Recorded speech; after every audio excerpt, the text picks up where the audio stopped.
আসসালামু আলাইকুম রহমতুল্লাহি ওয়া বারাকাতুহু। এই যে আমাদের চাঁদপুর, আমাদের বাড়ি, আমরা চাঁদপুর অনেক দিন পরে এই জমিনে আসলাম ভিডিও বানাইতে। এখনও জমিনে ফসল অনেক বিভিন্ন রকমের তরকারি ফসল করিতেছে। এক একজনে এক এক ফসল করে। এই যে লাল শাক করেছে, লাল শাকের ভিতরে আপনার ভুট্টা লাগানো হয়েছে। এক এক জমিনে দুই ফসল করা হয়েছে, তাতে কৃষক অনেক লাভবান হয়। আমাদের দেশে আগে রবি শস্য ফসল বেশি করিত, এখন ফসল অত বেশি করে না। মানুষের আলুর দাম বেশি হওয়াতে সবাই আলু নিয়ে ব্যস্ত, আলু খেতি করার জন্য সবাই চেষ্টা করিতেছে। এই যে কিছু কিছু জমিনে শস্য আবাদ করেছে, কিছু কিছু জমিনে দু একটা জমিনে শস্য আবাদ করেছে। বেশি বেশি জমিনে আগে বিভিন্ন ফসল আবাদ করিত, এখন বেশি বেশি আলুর উপরে কৃষক আলু ক্ষেতের উপরের জন্য আলুর দাম বেশির কারণে কৃষক আলু ক্ষেতের উপর ঝুঁকে পড়ছে। পুরা ভিলের ভিতরেই আলু খেতি, অন্য ফসল কম দেখা যাচ্ছে। তবে এখানে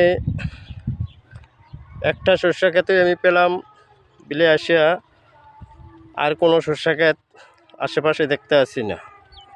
এখানে লাল শাক করা হয়েছে, এখানে শস্য করা হয়েছে।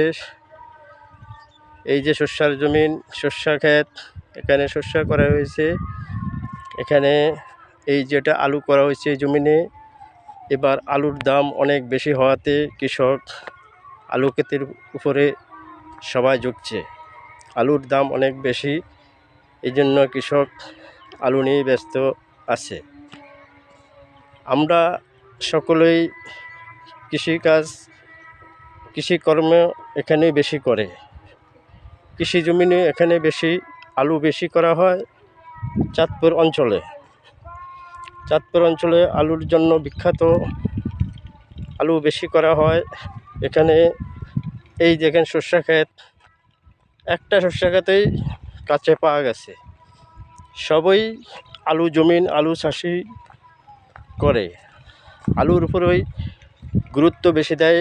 তাতে এবার আলুর দাম অনেক বেশি গেছে, এই জন্য আলু খেতি করার জন্য সবাই চেষ্টা করিতেছে। এ দেখেন সকল জমিনে আলু। আমি আপনাদেরকে ঘুরে ঘুরে দেখাচ্ছি। এই দেখেন সকল জমিনে আলু করতে আছে। আলু ক্ষেতের উপরে কৃষক বেশি প্রাধান্য দিতেছে।